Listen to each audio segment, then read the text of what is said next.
channeling the spell. This is going to be a Fire Raga. It doesn't kill somehow, and it kills Naiads to land a kill. Oh my god! Here, apparently not, because she is going for the back line. This is instant casting. Might have a chance.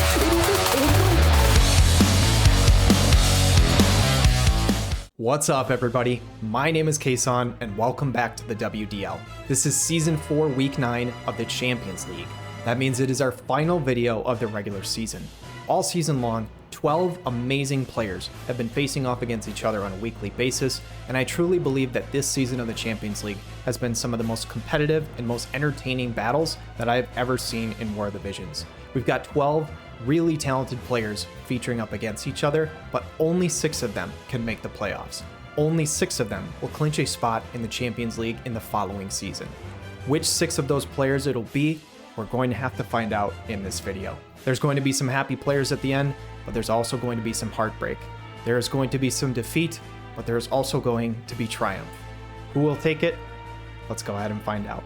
The top 3 spots have already been clinched here. We have Maverick, we have Rooster, and we have McCrane.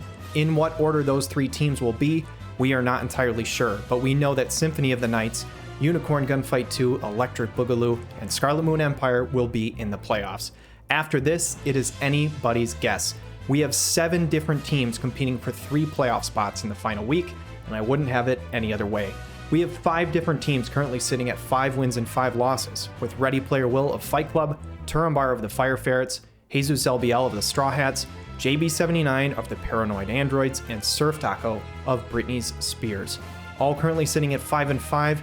If they were to win, they have a very, very good chance in making the playoffs. However, if they are to lose, their chances go down very, very quickly. However, 2 teams that are not out of it yet, Dark Horse Ram 9, coach of the Rock Boys, started off the season 1 and 6, has won 3 straight times. If he wins again this week, he has a chance, but he needs a lot of things to go his way. MHNX, House Shoe Puff growing strong, same story. 4 and 6, needs to win, needs a lot of things to go his way. Kapla of Sword and Sorcery Mercenaries and Numero 80 of the Blind Enthusiast, 2 amazing players who will not be in the playoffs, but are looking to play spoiler. I'm incredibly excited for this video. Honestly, I'm a little bit nervous because there are so many amazing people and players in this league that I hate to see any of them lose. And unfortunately, half of them have to. So that is how it goes. 6 amazing fights to get into, guys. I'm excited for it. Before we do, though, I just wanted to give a huge shout out, as always, to all of the YouTube members. All 22 of these people are truly, truly amazing. Thank you for spending some of your hard-earned money and supporting the content like this. Without you guys, I probably wouldn't be still doing this. So just know that I really, really, really do appreciate it. That being said, guys, these next 6 fights should be amazing. Let's jump into them.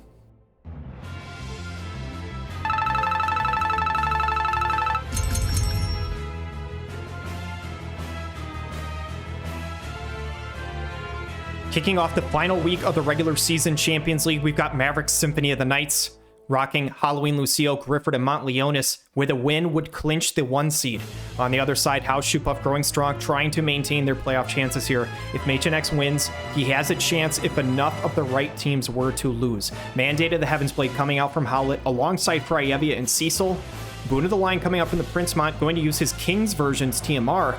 And this should be an interesting fight here, as Cecil, I assume, is going to give a physical barrier to his teammates. He is going to do just that. Devoted Bastion comes out. He gets rid of a little bit of his HP, but that won't really matter too much, as a 50% physical health shield is incredibly valuable onto both of these units. Paired up alongside the King Mont TMR, so it's being used on both sides. This could mitigate damage pretty effectively. The Catone TMR being used by Halloween Lucio is a very interesting tech to try and avoid some damage, but he is out front, so even though he has that hate down, will it matter? Howlet says no. He goes for Magia Arte, and this should be hitting the Halloween Lucio at least. Might hit Mont. I'm not entirely sure how many spaces away. It's just the Lucio, but he dodges it. The evasion is there. I'm not sure if enough accuracy is here on the MHNX's side, or maybe that was just a little lucky, but Kingblade coming out from the Cecil, gaining the CT up and the slash tack up. Let's just slow down for a minute here. Looking at the turn order, Fryevi is going to go, then Mont, and then Howlet. So Howlet, because of that Keenblade, will still get another opportunity to hit, but he's going to have to be accurate this time as the Ice Prison comes out from Fryevia.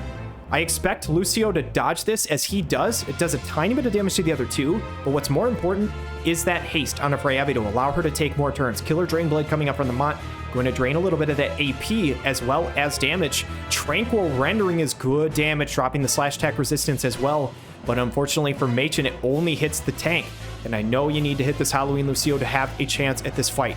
King of the Dead coming out from the Lucio does not do much damage because of that physical barrier, because of the AoE resist up. Very, very nice text by Machen. Does drop the healing power.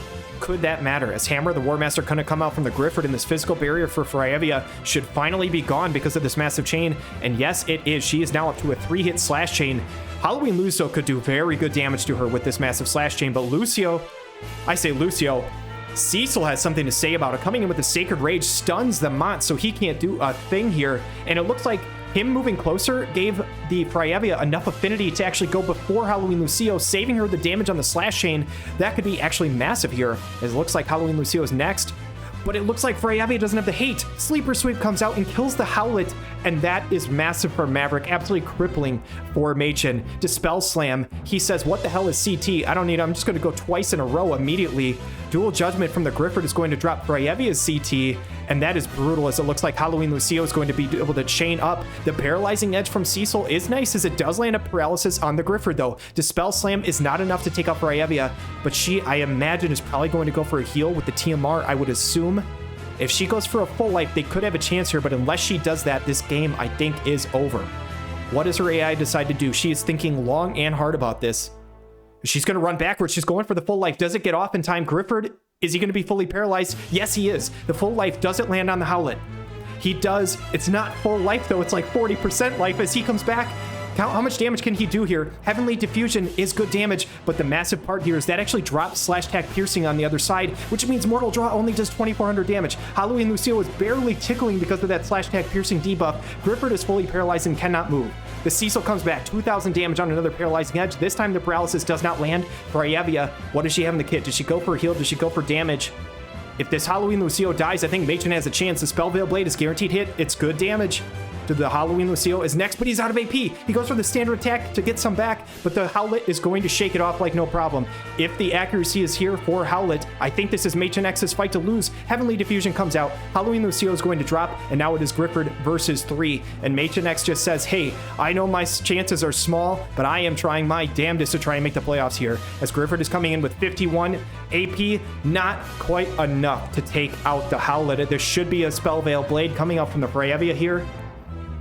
She's going to take her time again, as she seems to be taking way more time than anybody else. I don't know if she's just got too many options. But that full life was absolutely huge in this fight, as it looks like Maverick was going to win it, but now I'm not so sure. I think Machen probably has the advantage here. Spellveil Blade is going to do 1,100 damage. Willing Protector coming out from the Grifford's going to upgrade that AoE resistance, but Howlet can easily single target here. With 43 AP, this should be enough to get this done, I believe. Has 10 actions left. He's stalling out as much as he can. Tranquil Rendering comes up for 6,500 damage, and that is a win for Machen X and House Shupuff growing strong. Guys, I'm going to call this out. This is the first loss that Maverick has had all season with Grifford and Halloween Lucio. This is his third loss on the season, but both of those other losses were with other teams. So massive shout out to Machen X and House Shupuff here for picking up this win.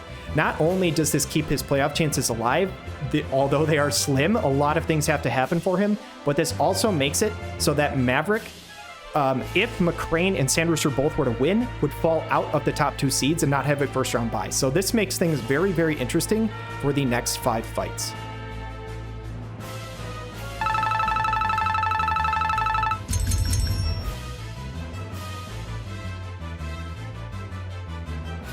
Fight number 2 is between the Blind Enthusiast, coached by Numero 80, and the Straw Hats, coached by Jesus Albiel. Numero 80 is already out of it, but looking to try and play spoiler and looking to try and help some of the other teams out in the league here, as it looks like it is a Corwell, Dialdo, and Winter Victoria comp, putting the faith into the missile units here, as on the other side, Jesus Albiel is going with the old Black Rose Helena to try and get it done. Haste, TMR coming out. This is the Bronwell TMR for Winter Victoria. A very nice use. Misha is going to go immediately into the fight with a flare, though. How much damage does it do to the Dialdo? Almost 4k. Honestly, a pretty good start here by Jesus. Punishing Slow Arrow would come out for 1100 damage for the uni, dropping that unit attack resist, but Winter Victoria is joining the fight. Winter's Reward, this is going to hit the Mish. I believe this probably one-shots with that elemental advantage. It does not quite one-shot. It does land the blind. However, Mish does have a guaranteed hit in his kit. Does he get another opportunity to go for an attack? Spell of Shielding coming out from the Black Rose Helena, though. That Grimoire Keeper sub job coming in clutch as it does give her a physical barrier. Corval's going to pick off the Mish, though. 3v2, early advantage to numero 80. As the Void Crash comes in from the DL, though, how much damage can he do specifically to the Uni to try and make this a 1v3 fight? It's about half of his health bar. Uni's going to go next, though, and what does he have in store? Is it an Arrow Fall, or is it the unit attack resist drop? It's going to be the Arrow Fall. So no more haste, no more quicken, none of those shenanigans. But Winter Victoria is nice and hasted up in the back. Sniping Slow Arrow is going to snipe the Uni. But the carry is still here for Jesus LBL. Helena is still alive. But in a 1v3, she has a chance, but somehow she finds this angle. This Rose Fulmination is going to hit both Dialdo and Winter Victoria. It's going to nuke the Winter Victoria. And it looked really good for numero 80, but now I am not so sure. Corval is going to have to put in so much work here, but he does have a barrier break arrow. It only does 1,000 damage, though. It gets through the barrier, but it's not enough. Dialdo is going to have to put in some work and survive some hits. Return to Nothingness is going to remove any sort of buff she had. Corval's going to get another opportunity to go. He did not need to move. True Striking Arrow for 2,300 going to drop the unit attack resistance. If they can survive a turn, if Helena goes for this Dialdo, might be able to pull it off, but he doesn't have any more hate. The Soul Harvest is going to harvest his soul, but he does have the re-race. He's going to come back to life, but that huge heal brings her back to full, and I don't think numero 80 is going to have the damage to get through this Helena. Return to Nothingness for 2,400 damage is a start, but it's going to need a lot more than that. Corwell, True Striking Arrow, another 2,300 damage, but unless he has Reflex, I don't think he has a chance here. Helen is going to go next. Tons of AP. Soul Harvest going to come out for 5,800. It does pick off the Dialdo. And now, with that massive heal back again, she is a one-woman wrecking crew. And Jesus LBL is very close to keeping his season going here. With a win, he would not officially clinch, but he would put himself at a minimum in a tiebreaker match scenario so that he can keep his season going. Briarbind comes out. Helena, the Black Rose, wins the battle for Jesus LBL. And he moves to 6-5 on the season. Guys, with so many teams sitting at 5-5 heading into the week, and with Mage and X now sitting at 5-6, this win for Jesus is absolutely massive. So huge congratulations to him. We'll have to see what happens in the other fights, but very, very well done.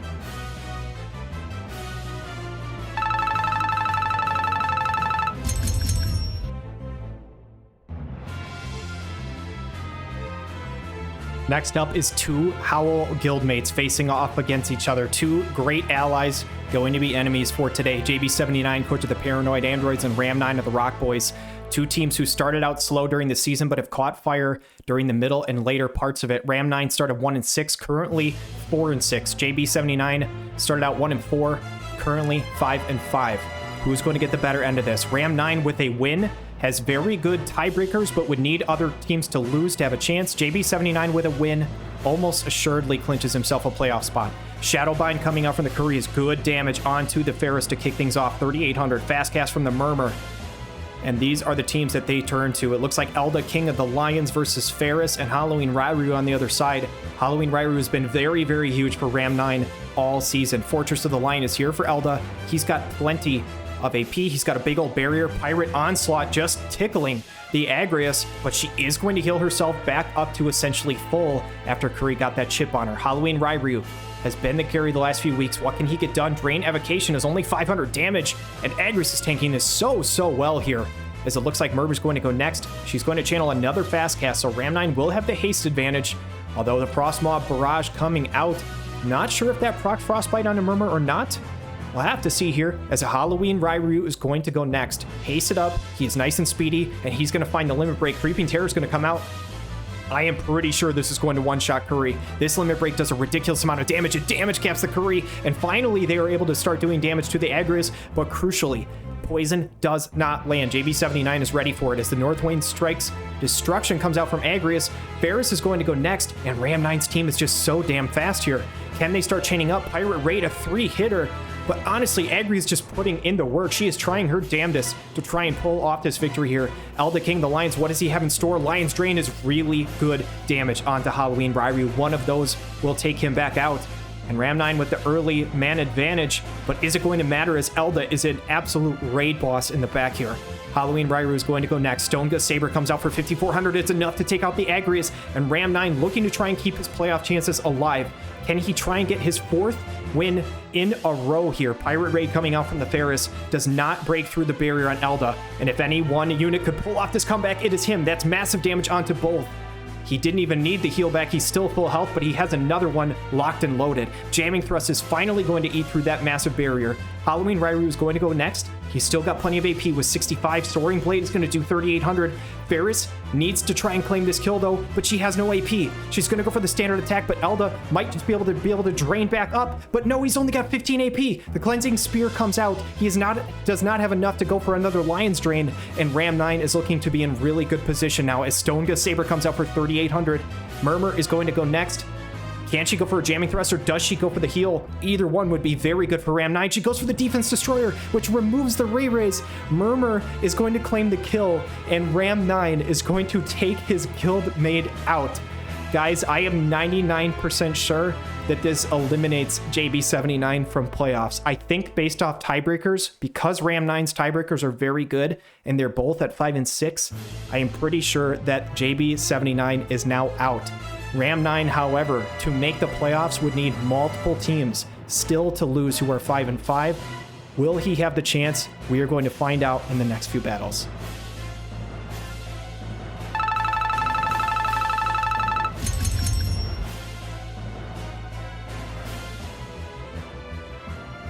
Next up is Fight Club versus Scarlet Moon Empire. McCrane, with a win, would claim a first round bye in the playoffs.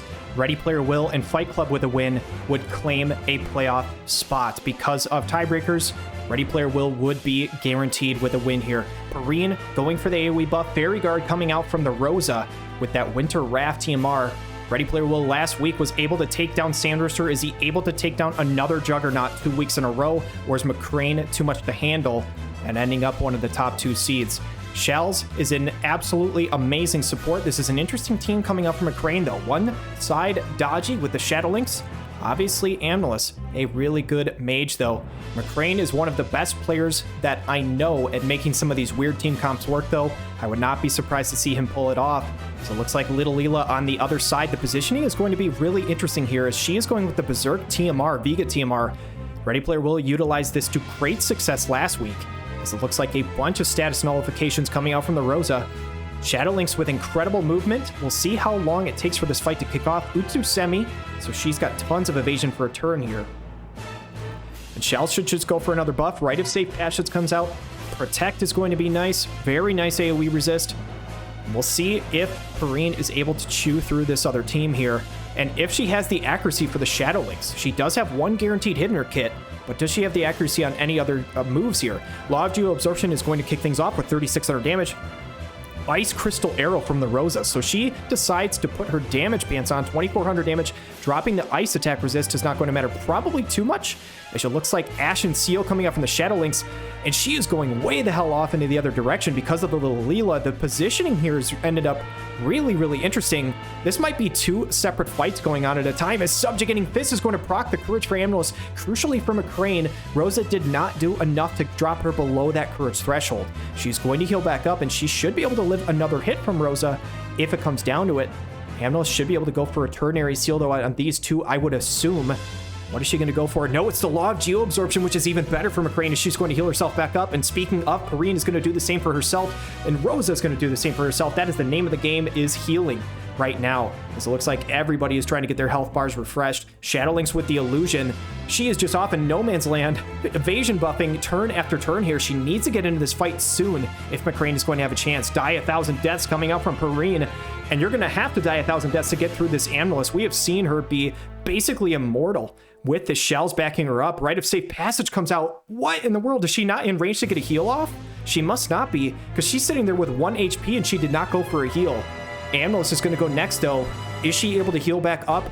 Ternary Seal comes out, good chunk onto both, but this is not a Law of Geoabsorption. Divine Prayer coming up from the Rosa is going to heal herself back up as well. Little Leela and Shadowlynx are still nowhere near this fight. Shadowlynx, can you finally get some damage down here? She's got tons of movement, but she's just going way the hell off in the other direction. Dark Haze comes out, but the blind does not land, which could be pretty huge for Ready Player Will here. Are they able to take out the Amnos? Preen's just going to punch her in the back, remove the Protect, and remove her life. And now Ready Player Will is in a 3v2 advantage with his playoff hopes on the line here. Shell's going to start walking forward. If she can get a full life off, though, McCrane could still pull this out. We have seen crazier things. Divine Prayer coming out from the Rosa. Shadowlynx is going to go up next. If she could land a stop, it could be pretty huge.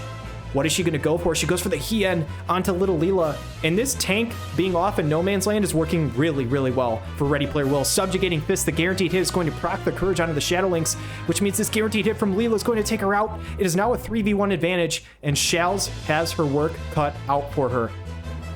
Rosa's going to go next, going to just start refreshing buffs, so if this fight wasn't over, she's just going to make her team even stronger here. Shals just goes right of safe passage. She's not in range to deal full life, so she's confused. She doesn't know that she needs to get closer to revive her ally, which means if this team doesn't move forward and doesn't attack, Ready Player Will's just going to win on turns here. Rosa's going to go back, Righteous Prayer, and honestly, there's a chance that nobody attacks anybody. They might just go on buff. On repeat. They might just buff on repeat. Shells, do you have anything left? Yeah, she's just going to buff herself. But that is not what you need. McCrane, it looks like, is not going to be able to seal one of those top 2 seeds. Maverick, with the loss early in the video, thanking his lucky stars that Ready Player Will is able to pull off this win over McCrane here, as the Righteous Prayer is going to come off. Shells, again, just not realizing what she needs to do. The Amulet is going to fade away. The Crystal is going to form.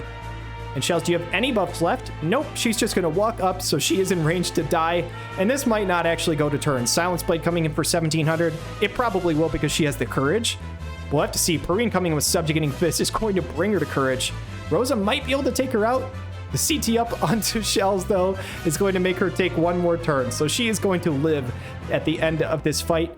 But it is not going to matter. She's going to start channeling something, but I don't think we're going to find out what it was. Ready Player Will and Fight Club are going to clinch a playoff spot at the end of this season here. He has the head-to-head tiebreaker over Jesus. He has the head-to-head tiebreaker over Turambar, I believe. So no matter what, he will make the playoffs regardless of what happens in these last 2 fights. So huge congratulations to Ready Player Will and Fight Club.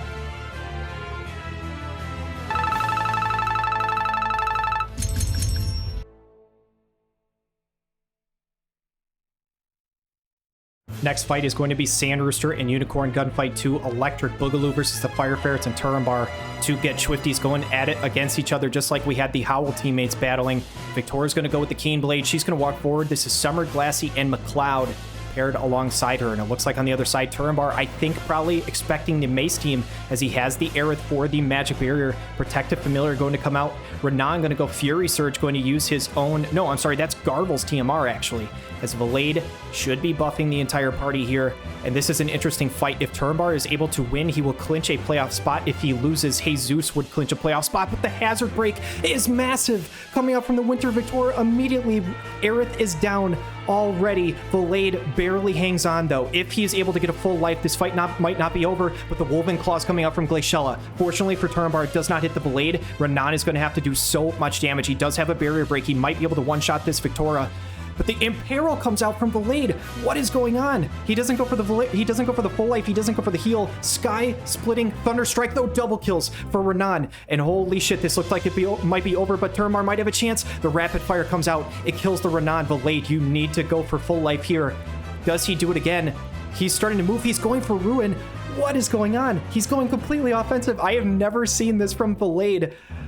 And it looks like Sand Rooster is going to pick up this victory over Turambar. That fight was insane. Crazy high octane. Valade, instead of going for full life, ends up going for damage. Just an absolutely crazy fight. I'll be honest with you guys, Turambar shot me a message about this fight and said that he had full life and heals turned on. So I'm not entirely sure what came over Valade. His AI is pretty much always supportive, but for whatever reason, he decided to attack there. Regardless, this fight is absolutely nuts. Sand Rooster is going to clinch the first overall seed because of this victory. Jesus LBL is going to clinch a playoff spot with one fight remaining, and Turambar, unfortunately, is going to miss the playoffs. So there is a ton of implications from this fight. I know this has got to be bittersweet for Sand Rooster. Congratulations to him for winning the 1 seed. But man, that was an absolutely insane fight.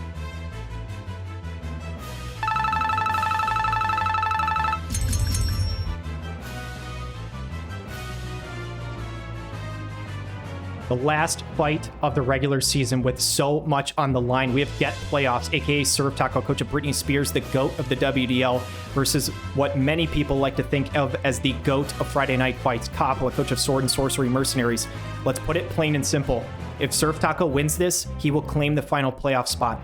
If he loses, we will have a best of one head-to-head tiebreaker between him and Ram 9. This is all up to Surf Taco. If he wins, he's in. If he loses, we will have a tiebreaker. And it looks like the Sword Knight team coming up from Coppola, alongside Elia the Alabaster, Sosha, and Lisette. For Surf Taco, the Keen Blade is going to pop off. Elia the Alabaster is going to start things off. Stag Impact hits. Only 3,200 damage, though, is not a ton onto the Engelbert. This is being tanked up very well by Coppola. Squall, it looks like, is not in range to deal damage. He's going to get the Haste TMR, though. King Bradley TMR is online.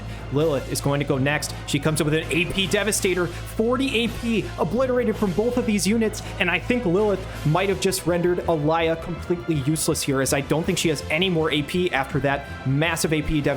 So it's just going to come in with the standard attack. She can't do much either. All of that AP just being gone. Winding Blade coming up from the Skull is a ton of damage. Squall, takes out the Sosha. 3v2 advantage here for Coppola, and Elia the Alabaster with only 6 AP has her standard attack. She's back up to 52, but if Lilith goes for another AP Devastator, I think this is Coppola's fight to win.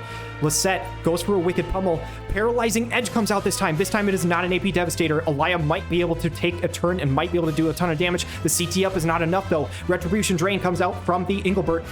Hate down on the Elia might just save her life, though. He cannot find the AoE. Squall cannot find it. Lisette is going to stay alive. Elia is going to get another opportunity. She needs a massive Stag Impact on all 3 of these units. It is a massive one. It's a ton of damage on all 3. The CT down hits, but it looks like based on the turn order, the Wicked Pummel is going to come out from Lisette, and it looks like Surf Taco might just be able to clinch this spot here. Engelbert comes in with the standard attack. It's going to proc the Courage onto the Elia, but Lilith going to go next. Hard Slash, that is not the target you need to hit. Elia needs to be the target. She is going to go in with a bunch of damage again. Paralyzing Strike, lands the Paralysis on Lilith, procs the Courage on Engelbert, but Engelbert is going to find this standard attack, taking out Elia the Alabaster at the end of this fight. In an absolutely crazy fight with the Friday Night Fight legend versus the WDL legend, Coppola pulls off the upset, plays spoiler. And what this means, guys, is we now have 5 teams currently tied between 6th through 10th, all at the same record. Based on tiebreaker rules, we go to head-to-head amongst all 5 teams and see what the best head-to-head tiebreakers are. Amongst the 5 teams of Ram 9, Surf Taco, JB79, Turambar, and Machen X, there are 2 teams that are sitting at a 3-1 head-to-head record amongst those 5 teams.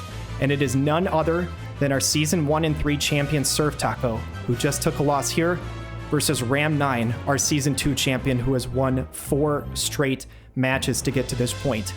The last playoff spot is up for grabs, and we are going to have one sudden death battle on this map to decide who will make the playoffs and who will make Season 5 Champions League. It is Surf Taco versus Ram 9. Let's jump into it.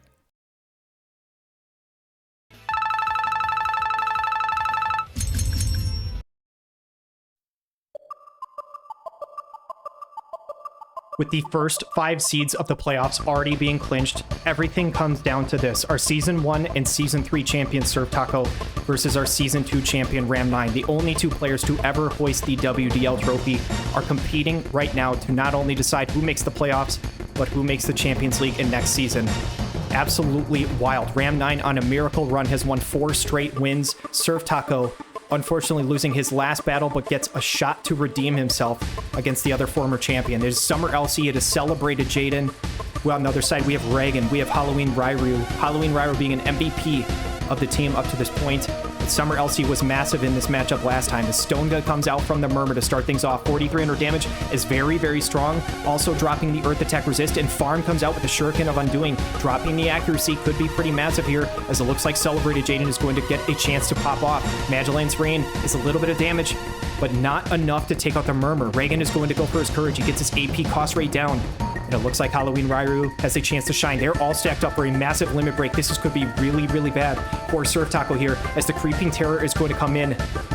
And the question is now starting to creep in. Who is going to make that final playoff spot? As it looks like it's going to take out the Summer LC. The poison is going to land on the Celebrated Jaden, but Farm dodges it. The evasive Farm is popping off here right now. Beachside Rejuvenation coming out from the Murmur. She doesn't have the accuracy to hit the Farm, and it looks like they're low enough for her to proc a heal. Farm is going to go next, though, with the Oborozuki. Good damage, and landing the slow on the Murmur could be huge, but Celebrated Jaden needs to do a ton right now. With only 46 AP, he doesn't have a ton of opportunities. Magellan's Rain is enough to take out the Murmur, though, and is now down to a 2v2, but Reagan has an opportunity. He is going to go with the Mountain Dive. It's not enough to break the barrier on Jaden, and it doesn't even hit the Farm. That is bad news for Ram 9, but Halloween Rairu, the MVP of his team, can he take a chance to pop off here? Stonga Saber barely does any damage to the Jaden, and Farm continues to dodge. And is the evasion the play from Surf Taco? Is this the key to his victory? Plumage Pummel comes out from Farm. The limit break. How much damage is it going to do to the Reagan? 4,200 is a very nice start, and Jaden the Celebrated is going to go next. He doesn't have a ton of AP, though. He's going to have to standard attack to proc it, and this poison is ticking on his health bar. He's going to go for the Esper. He doesn't go for the AP, actually, but this map effect could be massive for Surf Taco here. Reagan's going to go with the Mountain Dive and still cannot break the barrier for this Jaden, but Halloween Rairu with magic damage might just be able to seal this kill. With 106 AP, does he have enough damage? Spell Breacher is just barely enough to take out the Celebrated Jaden. Farm is going to go next, though. If she can kill this Halloween Rairu, she might be able to just 1v2 this fight. Instead, she's going to go backline. She's going to go to the Reagan. She lands the stop, but the huge heal back comes in from Reagan. And now the question is, does Halloween Rairu have the accuracy? He goes for Drain Evocation. I don't know if that's a guaranteed hit or not, but it's only 2,900 damage. Farm is out of AP. There are 22 actions left. Does she have the evasion to get through this fight? And does she have the AP to break through one of these units? 69, a nice amount of AP for Halloween Rairu, but he cannot find the damage. The Stonga Saber is not accurate enough. Farm with 16 AP is going to go next. Another Shadow Bind onto the Reagan, just going to channel that stop again. Just going to chain it up, and Rairu gets another opportunity. Can he finally land damage? Can he finally land damage? He goes from behind. Stoneblade comes in for 6,200 damage. It is enough to take out the Farm, and Ram 9 and the Rock Boys, who started out this season at a 1-6 record, pop off with 5 straight wins. A miracle run to claim this 6th seed in the Season 4 Champions League playoffs. You have got to be kidding me. This is an absolutely crazy run by Ram 9. I said it not like barely kind of seriously back during that week, but I said if any player could pull off that win, it would be Ram 9, and he did just that. He keeps his playoff chances alive. He's going to end the season at a 6-6 record, and he's going to claim the 6th seed. Absolutely amazing fight to end this season and the regular season. This Champions League has been an absolute blast, and let's check out the standings. All right, guys, with 9 weeks of fights over and done with, these are the Champions League standings. We will take a look at the bracket in just a moment, but before we run through all these standings, I just wanted to say a huge shout out and a huge thank you to all of these 12 players who have been participating in the Champions League this season. I know that it has been probably a bit of a grind, a bit of a grueling in terms of some of these fights, because I know every single one of these players in this league wants to perform. They want to put on a show against some of the other best players that WOTF has to offer. So everybody down in the comments below, please say a thank you to all 12 of these participants, as they've been really impressive. And honestly, I'm bummed for the 6 players who don't make the playoffs and don't make Season 5 of Champions League. However, Season 5 is going to be really damn entertaining as well, because the 6 players who didn't make it are going to be replaced by players who absolutely are crushing it in the other leagues. There are other top tier players who also get a chance to shine next season. So as bummed as I am for these bottom 6, I am very excited for the top 6 and the other new players who get a chance to join this. And the overall goal of the Champions League was to create 2 things. One, a really entertaining league where every single battle is super competitive. We don't have a situation where we have a couple of top tier players who just stomp every fight compared to some of the newer players who might not be more as experienced. Every single fight, I feel like this season was competitive, and you didn't know who was going to win before you went into it, which was really, really cool to see. I think it accomplished that goal. And the other goal of the Champions League is just something to strive for every season. You know, if you are able to do really, really well in one of those other leagues, you get to join this league where you get to face off against the cream of the crop, the best that WOTF has to offer. And I think it's kind of accomplished both of those goals. So even though, you know, these bottom 6 teams are going to be disappointed that they didn't make it, I think overall the Champions League did what it was set out to do. And I'm very, very excited about that fact. That being said, let's take a look at the standings and let's take a look at who's going to be competing for this season's championship, which honestly, whether or not you make the playoffs, whether or not it makes next season's Champions League, what you're really striving for is to win the whole damn thing. Every single player here is here to try and win a championship. And the 6 players who will be competing for that, let's take a look at it. We've got Rooster of Unicorn Gunfight 2, Electric Boogaloo, 8-3 record, has been crushing it all season. Maverick of Symphony of the Nights, also with an 8-3 record. Rooster and Maverick will be the 1st and 2nd seed respectively, which means they have a first round bye heading into the playoffs. And honestly, with a league this competitive, I think that is incredibly valuable, as that is another best of 3 that you do not have to participate in. So having one of those top 2 seeds is very, very crucial. McCrane of Scarlet Moon Empire, 7-4 record, will be claiming the 3rd overall seed, and we'll be facing off against our 6th seed, Ram 9 of the Rock Boys, who started off this season 1-6. I'm not kidding. He started off 1-6. This guy, to make the playoffs, had to win 4 straight weeks just to get into a tiebreaker scenario, and then had to win that sudden death tiebreaker to get in. I made a joke about this back then. You can check that old video when he was 1-6. I said if anybody was going to make a run, it would be him. I don't know if I believed it would actually happen, but it sure as shit did. How long does this miracle run keep going, though? Started from 1-6. Can he bring it all the way to the championship, or will it end early?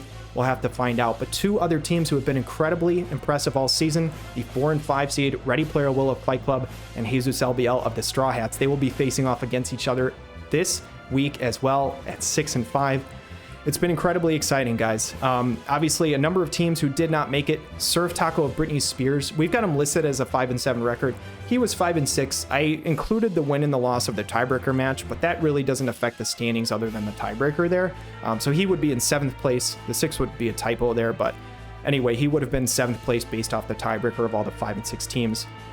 JB79 of the Paranoid Androids was another team who had a bit of a rough start. I think he started off the season 1-4. Honestly, over his last handful of weeks, was doing very well, but just barely came up short of making the playoffs. And the same with Machen X of House Shoepuff Growing Strong and Turambar of the Fire Ferrets. 2 absolutely excellent players that, you know, if any one fight during the season went a little differently, could have been able to sneak in there.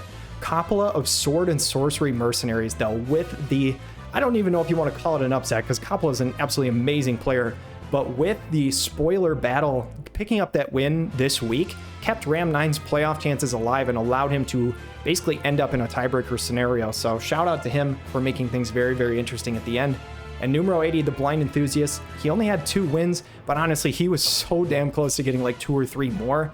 And I think things could have went very, very differently. And one thing I will say is, I think in overall team roster strength, I thought that his team was actually not very good, and the fact that he won 2 and then was like this close to beating Maverick's Axe team, which only one team has done all season, I think he has been really impressive. So guys, shout out to all 12 of these players. They've all been amazing all season. It's been hell of a joy to watch. But let's take a look at the bracket. All right, guys, taking a quick look at the bracket for this season for Champions League. The first round of matches, we've got 2 best of 3s for you guys. So it is not best of 1 anymore. It is playoffs. It is best of 3s. We have Ready Player Will and Jesus LBL of Fight Club and Straw Hats, both 6 and 5 going up against each other. The winner of that best of 3 will face off in a best of 3 against Rooster and Unicorn Gunfight 2 Electric Boogaloo. On the bottom side of the bracket here, we've got McCrane of Scarlet Moon Empire, that 7-4 record, a 3 seed, facing off against the red hot Rock Boys, coached by Ram 9, 6-6 record at the moment.